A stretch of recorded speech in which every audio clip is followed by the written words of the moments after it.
Here we come to get you. You better get crunk. Oh, you better get crunk, Acadiana.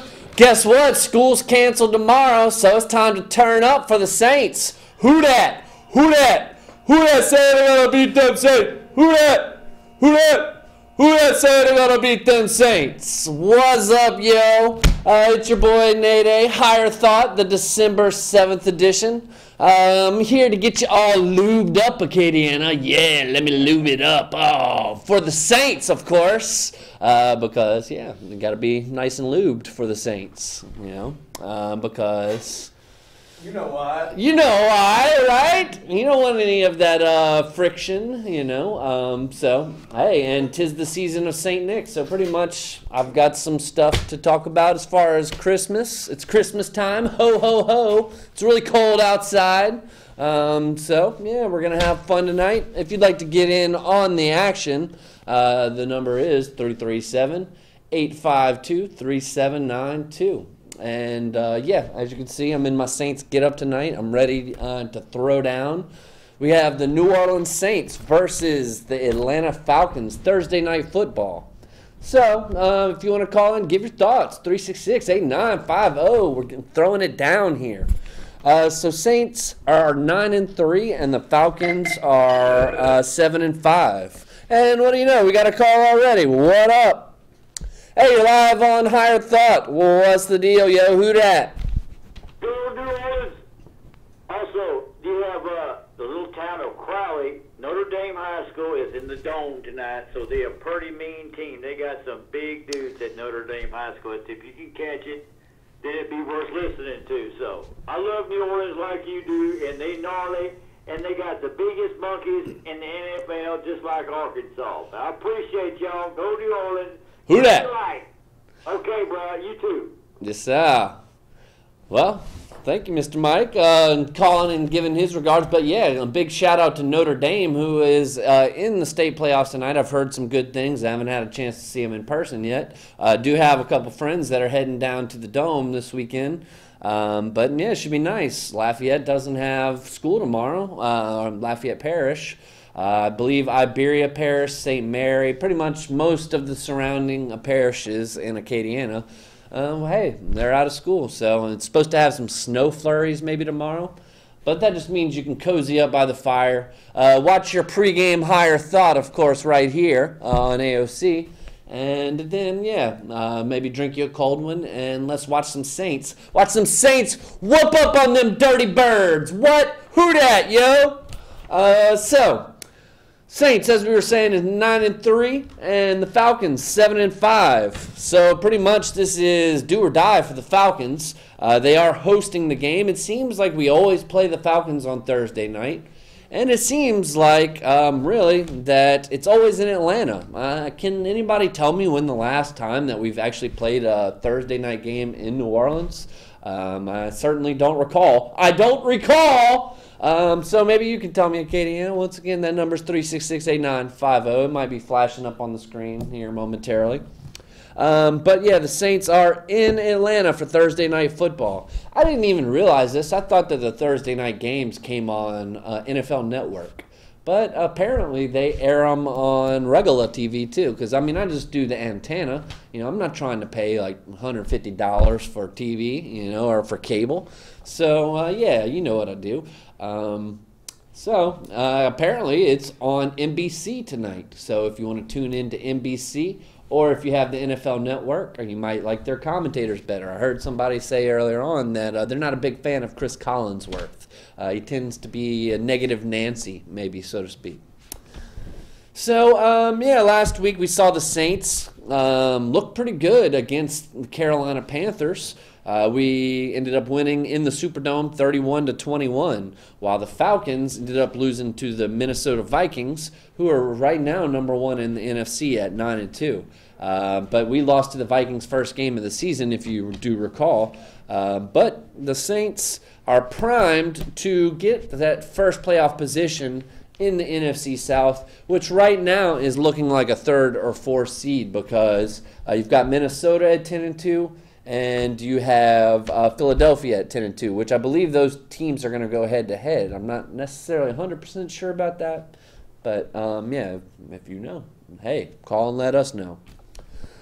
So, yeah, it should be an interesting game. Usually Thursday nights kind of consist of a lot of running. You know, I mean, it's a short week to prepare, but you kind of look at it as almost like a bye week to kind of get ready for the next game.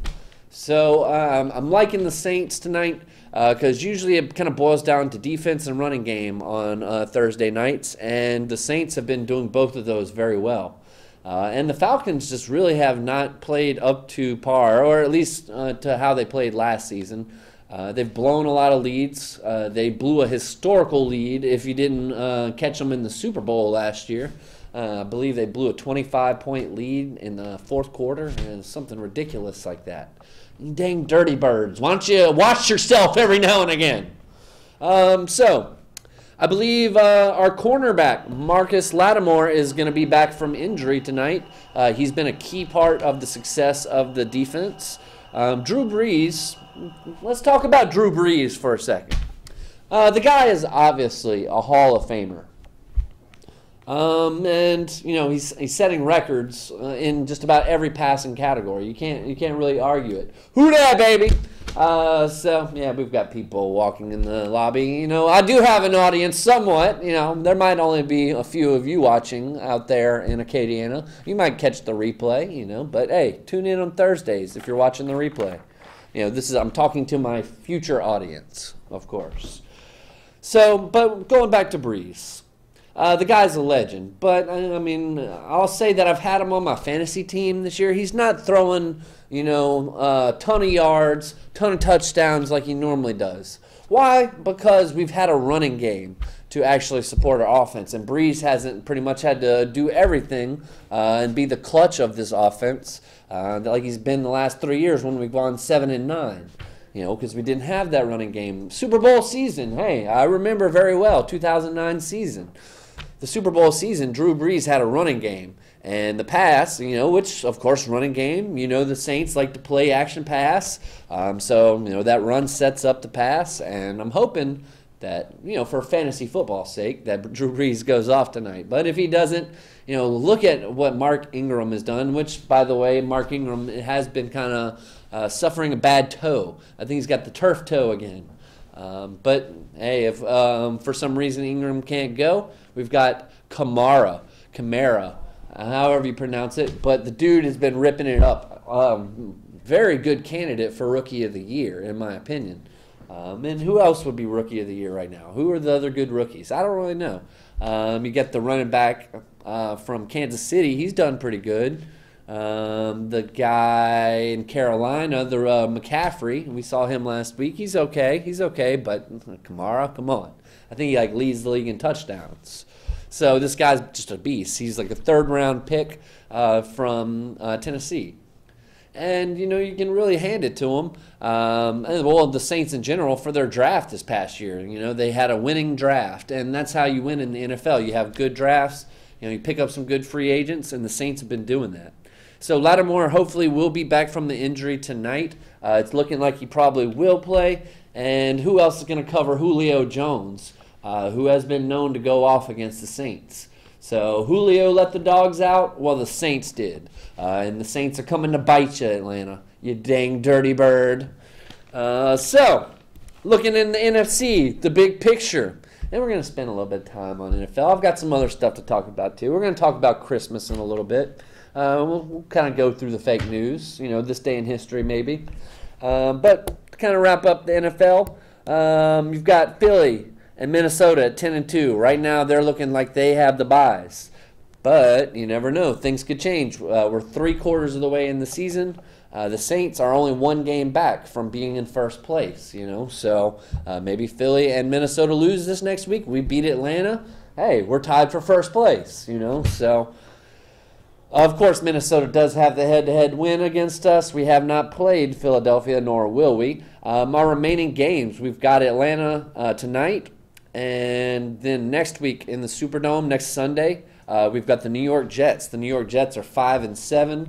In the Superdome, we should be able to pull off that game. So, boom. even if we lose to Atlanta tonight, because, hey, it's possible. We got Atlanta twice in the end of the season, and, it is very possible that, hey, we might split the series with them. There was a good time that we dominated the series, but the last couple of years, Atlanta's kind of had our number. But this isn't the same Atlanta we've seen, or at least last year. So we do have the Falcons again right after we play the Jets. And that's also going to be a home game on Christmas Eve. So hopefully we'll get a little stocking stuffer of a Saints win. Hopefully a Saints sweep of the Atlanta Falcons. And then we close out the season in Tampa Bay. Let's see, who is 4-8. They're having a disappointing season on New Year's Eve. So I'm looking forward to the latter part of the Saints season to see where we get seated and how far we go in the playoffs. So feel free to call in 366-8950. You can chime in on the Saints. I'm actually about to get into the college football playoff. So while we're changing topics, pardon me while I refresh my throat with some tasty H2O. Because, on the news, they tend to get, like, commercial breaks. I get no commercial breaks. I'm just talking for 26 minutes straight. Luckily, I can talk a lot. But, I'm filling the time. And we're having a good time here, right? The college football playoff. Let's see. So, we've got Oklahoma versus Georgia, the number 2 and the number 3 seed in the Rose Bowl on New Year's Day. In the Sugar Bowl over there in NOLA, this is going to be also on New Year's Day. You've got Clemson, the number 1 seed, the former national champions, going against very controversial decision, but Alabama, Nick Saban, the dreaded Alabama. And I would imagine Ohio State is a little upset about that because typically it is an unwritten rule that in this 4-team playoff that they have, that usually you should be at least a conference winner in order to make the playoff. Alabama did not even play in the SEC championship. Yes, you can argue that Alabama can, beat the bricks off of all of these teams. Well, they got the bricks beat off of them by Clemson last year, so we'll see what happens in the Sugar Bowl. Maybe it'll be some justice. Alabama doesn't deserve to be here, so Clemson can just eliminate them. We did see that LSU ended up, I believe, in, what was it? Not the Peach Bowl. The one in Florida, maybe the Outback Bowl. Was that it? I'm not 100% sure on that. But, yeah, I believe they are playing, who was it? Was it Notre Dame? I think so. We'll see. In the New Orleans Bowl, I did write this down. We've got Troy against North Texas, and that's going to be actually next week, I believe. And UL, we were hoping to make it to the New Orleans Bowl. I'm a UL fan, of course. That was my alma mater, so I'm going to always root for them over the bigger state school. I won't say any names. But UL, come on, man. We got to do something. And we've got to call, and let's see what they have to say about it. Oh, you're live on Higher Thought. We're talking football here. Yeah, I got to straighten you up again. LSU is playing Notre Dame. They're going to play in the Citrus Bowl. Citrus Bowl. I was on the wrong fruit. Wrong fruit, my man. Okay, excellent. Love your dreadlocks. Ah, thank you, man. Who dat? I didn't even know you had long hair, man. I know, right? It's so pretty. I've been dreading it up too, so I can even kind of put it in a little ponytail or something, I don't know. I got Saints dreads. What can I do? Yeah, this shape's got a clean sweep, man. I got a Dirty Bird gumbo right now, so they ain't got a chance. Oh, that Dirty Bird gumbo sounds really tasty. I might have to go make me one myself after I get out of here. So you think you like the Saints sweeping the Falcons this year, huh? Oh, yeah. Well, traditionally, teams that lose the Super Bowl don't tend to make the playoffs the next year. It's especially when you blow a 25-point lead in the Super Bowl. That's kind of tough to. Only Tom Brady, man. Yeah, it's always Tom Brady. And, you know, Brady's, been to 7 Super Bowls already? He's 5-2 in the Super Bowl, I believe, and they're primed to go to another one this year, it looks like. Yeah, exactly. I didn't want to pick him. I had Pittsburgh and the Eagles since day one. Yeah, I had actually Philly and Kansas City, but Kansas City's kind of falling apart. No, that's my son and them's team. His wife's from over there, and I said they're gonna fall apart, and that's what they did. They sure did. And I mean, they started like 6-1, I think, and have lost 4 straight. Yeah. Did you know Camaro's from Atlanta? Oh, Kamara's from Atlanta, huh? So he's probably going to have all kind of family there and run all over the Falcons to do good for his friends and family. No, he's going to turn around and play against the Saints. He's getting paid off tonight. Oh, okay. He's going to run backwards maybe and get a safety? Yeah, he's going to, yeah, exactly. Okay, well. He's going to do just like Bush did, sideways and backwards. Okay, so we got your pick for the Saints. How about for this college football playoff? Who you like against Clemson and Alabama? You think Alabama deserves to be in, number 1? Yeah, Alabama earned it.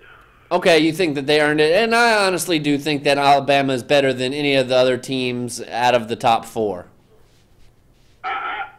I don't think anybody can argue that. I have to go with my heart. Yes, they qualified. Sure, but last year we saw in the national championship game that Clemson beat Alabama. Do you think we're going to see a repeat of that this year?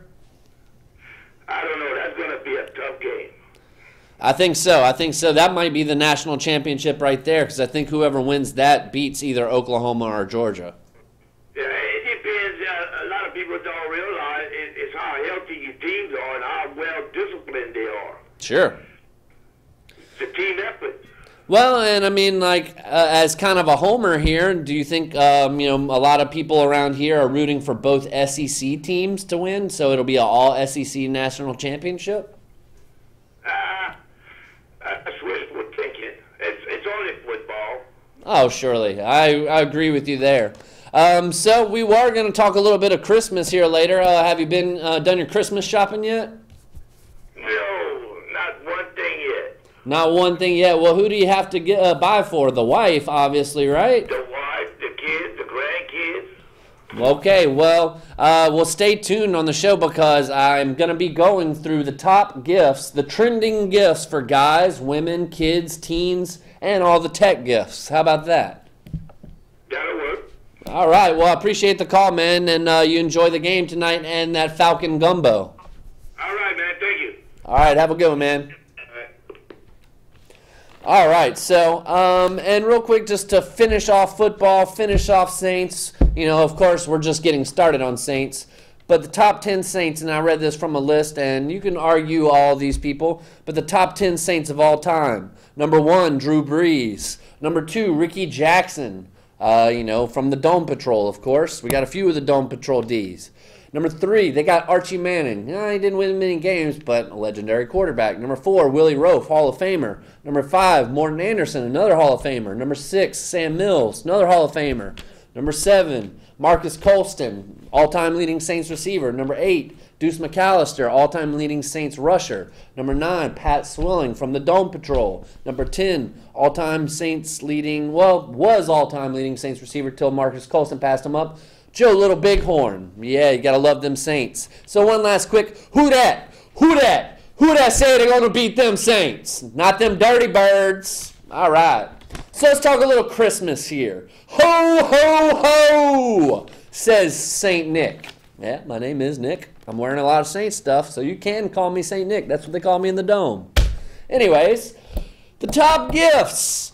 And these are all the trending gifts. I did a little bit of research, to help you out, Acadiana. I know you're out there and you don't know what to give people, but don't get the lame gift card, That doesn't put very much thought. It's like, oh, thank you, I got a gift card. I'm not giving you a special hug and a tear in my eye for that. So, if you want to put the tear in your family and friends' eyes, well, then check out some of these gifts because, materialistic people like Americans, we really want this stuff. So for guys, one of the hot gifts this holiday is the fitness tracker. It's like a little watch and it gets your heartbeat and how many steps you walk and how many calories you're burning. If you're trying to stay in shape, hey, that's kind of a must-have nowadays. Let's see, you can get a subscription of groomers, you know, so maybe like shaving utensils. Amazon Echo or Google Home, the little thing in your house that you talk to and it tells you stuff. You know, it'll turn on your lights for you, you know, so they come in handy, I suppose. I don't have one. I've never even played with one, but we'll see. Cologne is always a safe bet with the guys. You know, you got to know your guy, though. Know what kind of cologne it is. Bose speakers never hurt, you know, so we can play our Saints music loud. And iPhone or the case. Those iPhones are running like $1,000, so hey, if you got the bucks for it, yeah, drop it. Drop it like it's hot. And this was a pretty cool thing because all of our phones apparently have a lot of poo-poo on them. So they have a smartphone sanitizer, and it just kind of like, you put it in like the little case, and it just sanitizes your phone and gets all the poop off, so you don't have to put that to your face. So, I mean, I happen to think that that could possibly be good for the skin, you know, maybe help you build your immune system. Who's to say? For women, and hey, that's who we're really buying for, all right, guys? Scented candles. Yeah, scented candles. They like that kind of stuff, guys. How about, you know, one of those subscriptions to beauty supplies, beauty samplers, you know, and that kind of thing. They go for that. They like trying all that stuff out. How about a nice little robe that after they get out of the shower, you know, they can put their hair up in the towel and put on their little robe. You know, they like that kind of stuff. And it goes without saying, you know, jewelry of all kinds. You know, depending on your budget, hey, you can go big, you can go small, depends on how much you want your lady's love, right? But not every woman is into that. I will say that. You know, some girls, even every girl, they like a little ruby or something, you know. 5 minutes, we've got the 5-minute warning apparently. Okay, what else could we do? Perfume for the ladies. Clothes, of course, but be careful getting those clothes. You don't want to buy a size or two too big, you know, because it'll be like, hey, you know, you think I'm this fat? And it's like, no, sorry, I just don't know girl size. But yeah, that's kind of is what it is. If you have to get gifts for the kids, even if it's like your little niece or nephew, you know, that is always like crawling up on your leg and getting on your nerves. You know, I'm just joking. I love my nieces and nephews. For the kids, they like little fingerling things. The fingerlings. The fingerling things. The fingerlings. Yeah, and they're little things you put on your finger, kind of like your mom. Oh, just joking, Katie. And just seeing if you're awake. They also have a new little thing. It's called a collectible. A collectible. It's like an egg, and it apparently hatches into a toy that you don't really know what you're getting. You know, so apparently it's a collection of little toys. You get different color eggs, and it just hatches into a toy. Pretty neat. I remember playing with these back way in the day, way back in the 80s even. Teddy Ruxpin dolls. You remember those? Hi, you want to be my friend? But apparently it's the digital age, 2017 version of the Teddy Ruxpin. It's probably got some artificial intelligence. You know, it'll probably end up killing your kid eventually once it realizes that your kid doesn't treat it right. You know, because, hey, they have minds of their own. Anything Star Wars. Star Wars is coming out right before Christmas. It's Star Wars season, and the kids are sold on it. It's a Disney movie. The marketing machine is behind it. You see 1,000 Star Wars commercials throughout the day. It's everywhere you look. So anything Star Wars is going to be a winner for the kids. They actually, if your kid is a Harry Potter fan, they got the Hogwarts battle game. So that could be pretty fun for the kids and get them off the video games. Anything Lego, they have a new little Lego thing that's called a Lego chain reaction. So you build it, and it's kind of like a domino rally, and you kind of just watch the pieces fall. It seems pretty cool. And ooh, this was a really cool one too. A Nerf drone. We remember the Nerf guns, right? You know, kind of pump them and shoot the gun. Well, now they have a drone that you can fly and shoot your Nerf gun. And shoot other drones, apparently. So how cool is that? Digital age, y'all. And for teens, let's see. Fun yard game, a can jam. How about a camera of any kind? Phone stuff. Teens like phone stuff. Some of them like video game stuff too. for the tech, some of the new stuff that's out, you know, obviously you got your Fitbit, you've got your Amazon Echo, they've got your virtual reality now. So virtual reality games, hey, that's the wave of the future. You know, pretty soon we're going to be a bunch of zombies just sitting on the couch with our virtual reality, you know, and putting little like Bitcoins in, you know, whatever it is we're watching on TV. Who's to say? Let's see, Wi-Fi range extender, other fun stuff. Yeah, so, and I guess we've got about a minute left, so to close off the show, hey, why not the last top 10 stolen items during Christmas? Number 1, electronic accessories. Accessories, kind of like plugging it in. Leather clothes, number 2. Number 3, electronics. Number 4, accessories. Again, with the accessories. Number 5, winter clothes. Number 6, meat and seafood. Okay. Number 7, stealing alcohol. Number 8, perfume and cologne. Number 9, toys. And number 10, chocolate. Ladies and gentlemen, this has been a fun edition. Action-packed 26 minutes of higher thought. My name is Nate. Hope you enjoy the game tonight. Get you a little gumbo happening. Who dat, y'all? Woo! No school tomorrow.